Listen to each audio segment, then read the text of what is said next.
வணக்கம். 70 வருட கட்சியால் பிடுங்க முடியாததை வெறும் 70 நாள் மட்டுமான கட்சி அப்படியே லாவகமாக பிடுங்கி தூக்கி போட்டாங்க. எதை பற்றி பேசுகிறேன்னு உங்களுக்கு புரிஞ்சிருக்கும்னு நினைக்கிறேன். இந்த டெல்லி நீட் ப்ரொட்டஸ்ட், நீட் ஃபேராக நடக்கணும், அதாவது அதை நேர்மையாக நடக்கணும் அப்படின்ற போராட்டம் தான் டெல்லியில் நடந்தது. அந்த போராட்டத்தை வெற்றிகரமாக முடித்திருக்கிறார்கள் கரப்பான் பூச்சிகள் இல்லையா. 70 நாள் ஆச்சு. மே 16ஆம் தேதி ஆரம்பித்த கட்சி ஜூலை 26ஆம் தேதி கல்வித்துறை அமைச்சரை அப்படி தூக்கி அப்படி போட்டாங்க. சூப்பர்ல. அது கட்சி, அது உண்மையிலேயே போராட்டம். ஆனால் ஒரு 70 வருட கட்சி அப்படின்னு ஒரு கட்சி இருக்கு பாருங்க நம்ம நாட்டில். ஆனால் திமுக அப்படின்ற கட்சி அவங்க பேசும்போது அப்படியே எங்களுடைய பாரம்பரியமான கட்சி, 70 வருட கட்சி அப்படின்லாம் பேசுவாங்க. ஏதாவது ஒரு போராட்டத்தை ஒழுங்காக ஆரம்பித்து முடித்து வச்சுருக்கிறாங்களா அப்படின்னா ஒன்றும் பண்ண மாட்டாங்க. போராட்டத்தை ஆரம்பித்து அந்த போராட்டமே எதுக்கு இருக்குன்னா அந்த மக்களுக்காக இருக்காது, ஓட்டுக்காக. இவங்களுடைய ஓட்டுக்காக மட்டும் ஒரு போராட்டத்தை சும்மா அப்படி ஆரம்பித்து வச்சு எல்லாத்தையுமே அப்படி தொட்டு வச்சுட்டு போயிடுவாங்க. அதாவது இப்போ ஒரு வீடு இருக்குன்னு வச்சுக்கோங்க, நம்ம தமிழ்நாடு தான் ஒரு வீடு அப்படின்னா அந்த வீட்டில் ஃபஸ்ட்டு ஒரு ஃப்ரிட்ஜில் பிரச்சனை, ஒரு வீட்டில் இருக்கிற ஃப்ரிட்ஜு பிரச்சனை அப்படின்னா அதை ரிப்பேர் பண்ணணும் அப்படின்னா அதை ரிப்பேர் பண்ணுறதுக்கு இன்றைக்கி ஒரு மெக்கானிக்கை நான் கூப்பிட்றேன் அப்படின்ட்டு சொல்கிறதோட அவ்வளோதான். அதுக்கு அடுத்தது வாஷிங் மிஷின் பிரச்சனை, இதோ இன்றைக்கி அந்த மெக்கானிக்கை கூப்பிட்றதில்ல. அதுக்கு அடுத்தது ஃபேன். இந்த மாதிரி ஒரு வீட்டில் இருக்கிற எல்லா பிரச்சனையிலையும் இதோ இப்போ கூப்பிட்றேன் மெக்கானிக்கை கூப்பிட்றேன், இப்போ ரெடி பண்ணுறேன் அப்படின்னு சொல்கிறத தவிர ஒரு பிரச்சனையும் தீர்க்கறது கிடையாது. இதுதான் இந்த 70 வருட கட்சி இத்தனை வருஷமாக செஞ்சுக்கிட்டு இருந்தாங்க. ஏதாவது ஒரு போராட்டத்தை ஆரம்பித்தாங்கன்னா, மக்களுக்கு தேவையான ஒரு பிரச்சனைக்கு தீர்வு காண்றதுக்காக ஒரு போராட்டத்தை இந்த கட்சி ஆரம்பித்ததுன்னா அதை முடிக்கிறதே கிடையாது, முடிக்கவும் முடியாது. ஏன்னா அதுக்கெல்லாம் இந்த மாதிரி இப்போ இந்த பசங்க காக்ரோச் ஜனதா பார்ட்டி, அந்த கரப்பாம்பூச்சிங்க, நம்ம சிஜேபி பசங்க 39 நாளாக இந்த நீட்டு பிரச்சனை, இந்த நீட் பேப்பர் லீக் பிரச்சனை இவ்வளோதான். மற்றபடி அவங்களுடைய கவனம் எங்கேயுமே சேர்த்துறல. நீ அவனை பாகிஸ்தான்காரன் சொல்லு, சைனாக்காரன் சொல்லு, இல்லைன்னா நேபாள் காரன் சொல்லு, தீவிரவாதின்னு சொல்லி, என்ன வேணா சொல்லு, நான் ஒரு பிரச்சனையை கையில் எடுத்துருக்கிறேன், அதை முடிக்காமல் விட மாட்டேன், அது முடிக்கிற வரைக்கும் ஓய மாட்டேன். எங்களுக்கு கல்வித்துறை அமைச்சருடைய ராஜினாமா தேவை, பதவி நீக்கம் தேவை. அப்படி இல்லையா, அது பண்ண முடியலையா, அடுத்தது பிரைம் மினிஸ்டர் தான், அவருடைய ராஜினாமா தான் அப்படின்னு அவ்வளவு தைரியமாக அந்த பிரச்சனையை கையில் எடுத்துக்கிட்டு அந்த பசங்க நின்னாங்க. எந்த பசங்க? 70 வருஷமாக கட்சி வச்சிருக்கிற பசங்க கிடையாது. கட்சி ஆரம்பித்து வெறும் 70 நாள், அதுவும் சோசியல் மீடியாவில் சும்மா சாதாரணமாக ஆரம்பிச்சது. சூரியகாந்த் அப்படின்ற சீஃப் ஜஸ்டிஸ் கிண்டலாம் கேலியா சொன்ன ஒரு வார்த்தைக்காக ஆரம்பித்த கட்சி இப்போது இனிமேல் எங்களுக்கு தோல்வியெல்லாம் கிடையாது, நாங்கள் சொல்கிறபடி தான் நீங்கள்லாம் இருந்தாகணும் அப்படின்ற மாதிரி இருந்த ஆணவத்துடன் இருந்த ஒரு கட்சிக்கு வச்சாங்க பாருங்கலாம், பழுக்க அவ்வளோதான், அவங்களுக்கு அடிப்பணிய வேண்டியதாக போச்சு.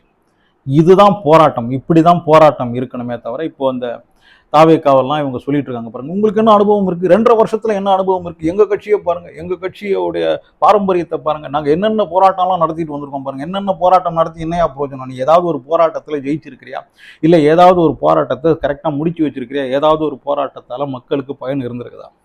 சும்மா அப்படியே தொட்டு வைக்கிறதுக்கு பேர் போராட்டமா? அதான் தமிழ்நாட்டில் நடந்த அந்த போராட்டத்திலையும் மக்களுக்கு புரிஞ்சு போய் கிளம்பு காத்து வரட்டும், இந்த பக்கமே வராத, இந்த பக்கம் நிற்காத, நீ போ, நீ எங்கேயாவது போய் அரசியல் பண்ணு, இங்கே பண்ணாத, இது உண்மையான போராட்டம் அப்படின்னு துரத்தி விட்டாங்க. நான் ஏற்கனவே ஒரு 3 பேரை வேற சொல்லியிருந்தேன், 3 டைரக்டர்ஸ்.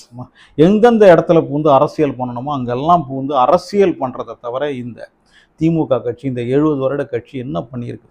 ஒன்றும் பண்ணல. ஒரு கட்சின்னா அனுபவம் இருக்கணுங்க, அப்படி அனுபவம் இருந்தால் தாங்க இந்த மாதிரி பிரச்சனையெல்லாம் தீர்க்க முடியும் அப்படின்னு ஊப்பிங்க வேற, அதுக்குன்னு உட்காந்து பேசுறதுக்குன்னு சில ஊப்பிங்க.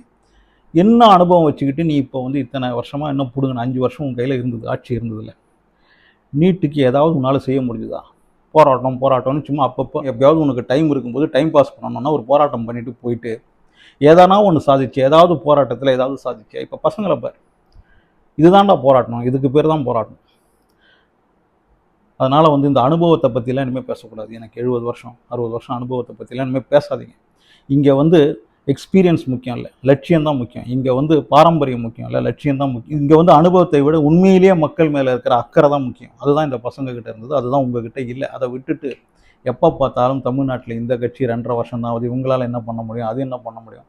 நீ இப்படி பேசி பேசி தான் இப்போ விட்டேன். இப்படி பேசி பேசி தான் எங்களுடைய அனுபவம் அப்படின்னு பேசி தான் உனக்கு ஒரு பெரிய அனுபவமாக இந்த ஒரு எலெக்ஷன் இருந்தது. பேசாமல் நான் என்ன சொல்கிறேன் அப்படின்னா, 70 வருஷம் நீங்கள் கட்சி வச்சுருக்கீங்க, நல்ல அனுபவமான கட்சி தானே. பேசாமல் எலெக்ஷன்லலாம் போட்டிடாமல் ஒதுங்கி நின்றுட்டு, புதுசாக இப்போ தான் நிறைய கட்சிங்கள்லாம் வந்திருக்கிறாங்க, எல்லாம் இளைஞர்கள்லாம் வந்திருக்கிறாங்க, அவங்கள களத்தில் இறக்கி விட்ருங்க. அவங்க எப்படி தமிழ்நாட்டை வழி நடத்துகிறாங்க அப்படின்றத பாருங்கள். நீங்கள் அது அவங்களுடைய அனுபவத்தை 70 வருஷம் அனுபவம் இருக்குது பாருங்கள், அதை வச்சுக்கிட்டு ஏதாவது தப்பு பண்ணாங்கன்னு இதை பாருப்பா இது சரியில்லை, எங்களுடைய எக்ஸ்பீரியன்ஸில் சொல்கிறேன், இதை இப்படி பண்ணு அதை அப்படி பண்ணுன்னு கைட் மட்டும் பண்ணுங்கள். இன்னும் அந்த பழைய அரசியல்லாம் வச்சுட்டு உங்களால் பிழைக்க முடியாது.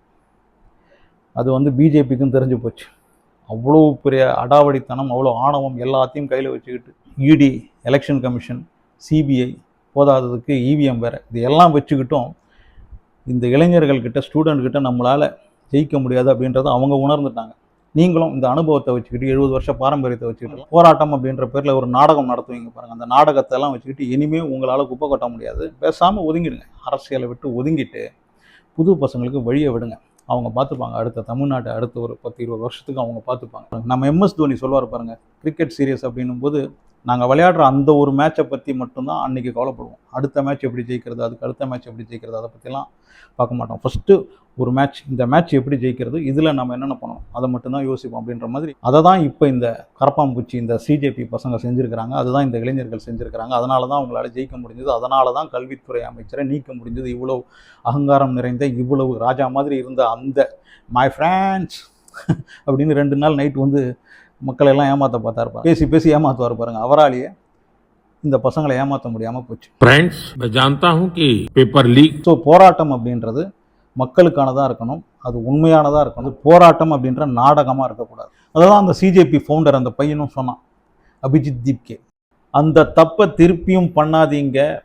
ஒருத்தரை நீங்கள் வந்து அரசியலமைப்பு சட்டத்தை விட பெருசாக, எல்லா இன்ஸ்டிடியூஷனை விட பெருசாக ஆக்கி தான் அந்த மனுஷன் எல்லாத்தை விட பெருசு நான் தான் அப்படின்னு நினைச்சதுனால தான் இந்த நாட்டை நாசமாக்கிட்டு இருக்காரு. அதனால அந்த தப்பை திருப்பியும் பண்ணாதீங்க, என்ன ஹீரோவாக்காதீங்க அப்படின்னு அந்த பையன் உணர்ந்து சொல்றான். हीरो मत बनाना, एक इंसान को हीरो बनाने के वजह से ही देश का कबाड़ा हुआ है. பெரிய ஒரு சாதனை பண்ணிட்ட மாதிரி நினைச்சுக்கிட்டு என்ன புகழ்ந்து என்ன ஒரு பெரிய தலைவனாக்கிடாதீங்க. அப்படிதான் நிறைய பேரை தகுதி இல்லாத தலைவர்கள்லாம் நீங்க உருவாக்கி வச்சிருக்கிறீங்க, அதெல்லாம் செய்யாதீங்க அப்படின்னு சொல்லியிருக்கிறார். இந்த போராட்டத்தில் எந்த விதத்திலையும் அரசியல் கலக்கக்கூடாது அப்படின்றதுல ரொம்ப தெளிவா அந்த பையன் இருக்கான். ஆனா இதை வச்சு அரசியல் பண்றதுக்கு இந்த 70 வருஷ கட்சியெல்லாம் காத்துக்கிட்டு இருந்தது. அந்த பாட்சா பலிக்கல. அதனால இந்த 70 வருடம் அப்படின்ற அந்த அனுபவத்துடன் பேசாமல் விலகிடுங்க, புது பசங்களை ஆட விடுங்க, எப்படி ஆடுறாங்கன்னு பார்ப்போம். இதை பற்றி உங்களுடைய கருத்து என்ன அப்படின்றத கமெண்ட் செக்ஷனில் வந்து பதிவு பண்ணுங்கள். அனசுடன் சேனலை சப்ஸ்கிரைப் பண்ணி வச்சுக்கோங்க. முடிஞ்சால் லைக் ஷேர்லாம் கூட பண்ணிவிடுங்க. Thank you, friends.